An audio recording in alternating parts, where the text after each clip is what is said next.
সম্মানিত সভাপতি, বিএনপি মহাসচিব মির্জা ফখরুল ইসলাম আলমগীর, আজকের প্রধান অতিথি যিনি দীর্ঘদিন শুধু প্রবাস থেকে বিএনপিকে পরিচালিত করছেন, আজকের এই পর্যায়ে নিয়ে এসেছেন আমাদের সেই নেতা তারেক রহমান, উপস্থিত নেতৃবৃন্দ, প্রিয় ভাই ও বোনেরা, আসসালামু আলাইকুম। আমি প্রথমেই অত্যন্ত শ্রদ্ধার সঙ্গে স্মরণ করতে চাই দেশনেত্রী বেগম খালেদা জিয়াকে। দেশনেত্রী বেগম খালেদা জিয়া, যার সঙ্গে আমাদের রাজনীতি করার সৌভাগ্য হয়েছিল। আমাদের দুর্ভাগ্য ছিল আমরা একসময় একই সঙ্গে জেলে গিয়েছিলাম। পরবর্তীতে তিনি যখন ছাড়া পান, আমরা তারও অনেক পরে ছাড়া পাই, যখন 2008 সালে নির্বাচন হচ্ছিল। ওই সময় তাকে নির্বাচনে যেতে বাধ্য করা হয়েছিল 101 রকম। আমরা যখন জেল থেকে বের হই, জেল থেকে বেরোনোকে প্রশ্ন করেছিলাম, নেত্রী আপনি নির্বাচনে কেন গেলেন? নির্বাচনে যাওয়া ঠিক হয় নাই। উনি বললেন, নির্বাচনে যাওয়া ঠিক হয়েছে, আমি যদি নির্বাচনে না যেতাম তাহলে তোমাদেরকে জেল থেকে বের করতে পারতাম না, এই জন্যই আমাকে নির্বাচনে যেতে হয়েছে। এখন আমি যে প্রশ্নের কথাটা বলতে চাই, প্রিয় ভাইয়েরা, একজন নেত্রী তার কর্মীদের জন্য দেশে থেকে গেলেন, বিদেশে পালালেন না। দেশনেত্রী বেগম খালেদা জিয়া উনি দেশ ছেড়ে পালান নাই। উনি বলেছিলেন, এই দেশ আমার, মাটি আমার, বাইরে আমার কোনো বাড়িঘর নাই, আমার কোনো প্রভু নাই, আমি বাইরে যেতে পারবো না। আর আজকে দেখেন আরেকজন তথাকথিত নেত্রী, যিনি তার নেতা কর্মীদেরকে ফেলে সেই ভারতে গিয়ে আশ্রয় নিয়েছেন। আবার বলছেন কি জানেন, শখ করে চলে আসব।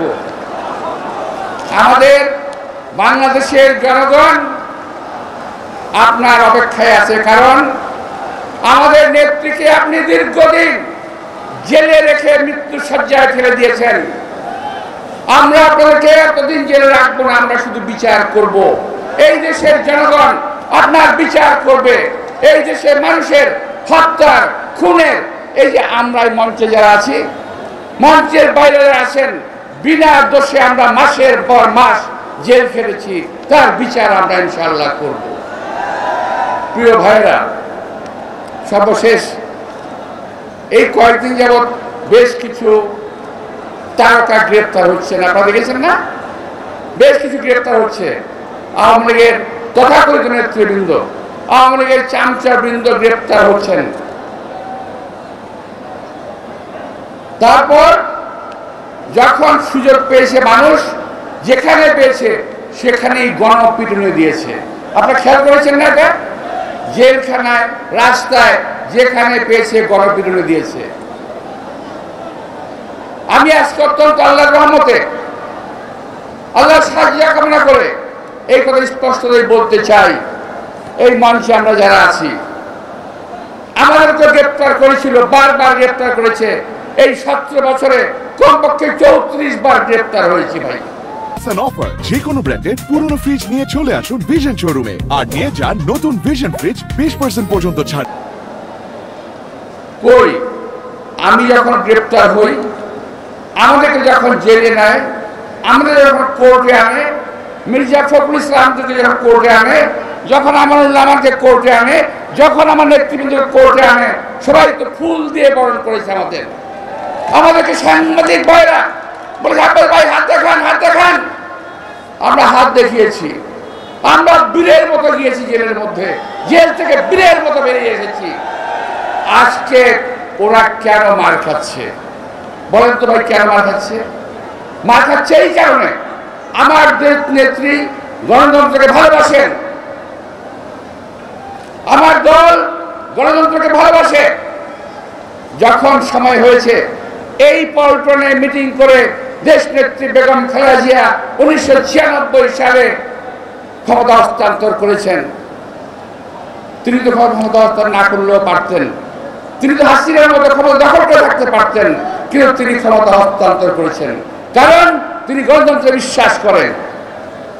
আমরাও গণতন্ত্রে বিশ্বাস করি, এই দেশের মানুষ বিশ্বাস করে বিএনপি একটি গণতান্ত্রিক দল, বিএনপি ফ্যাসিস্ট দল নয়। প্রিয় ভাই, আজকে এই কারণে আওয়ামী লীগের নেতৃবৃন্দ গ্রেপ্তার হচ্ছেন এবং ফ্যাসিস্ট দলের সদস্য হিসেবে, চোরাকারবারি হিসেবে, মানি লন্ডারিংয়ের আশা হিসেবে তারা মার খাচ্ছেন। আমাদের নেতা কর্মীরা আমরা ইনশাআল্লাহ কখনো মারের মুখে আমরা পড়ি নাই, ইনশাআল্লাহ পড়তেও হবে না। আমার দল গণতন্ত্রে বিশ্বাস করে, আমার নেতা গণতন্ত্রে বিশ্বাস করে, আমার নেত্রী গণতন্ত্রে বিশ্বাস করে। তুমি বল, তুমি বল, এইটাছি আমি। তো যাই হোক, আমার ওদিকে সময় শেষ হয়ে গেছে, তা আমি আর সময় নষ্ট করবো না। আমি বলতে চাই, দেশ নেত্রী বেগম খালেদা জিয়ার শাসন দেশ পরিচালনা আর আওয়ামী লীগের শাসন দেশ পরিচালনা এক কথা নয়। আর একটি কথা আমি বলে শেষ করব, আমার এই কথা বলার কথা না, তুও বলছি, আমার হঠাৎ প্রশ্ন আসলো। আজকে সকালবেলা সোশ্যাল মিডিয়ায় দেখলাম একজন দায়িত্বশীল ব্যক্তি বলছেন একটি তৃতীয় দলের কিংবা তৃতীয় শক্তির প্রয়োজন আছে। আমি দেখলাম, আমি ওনার এই কথাটা বুঝতে পারলাম না উনি কি বলতে চান।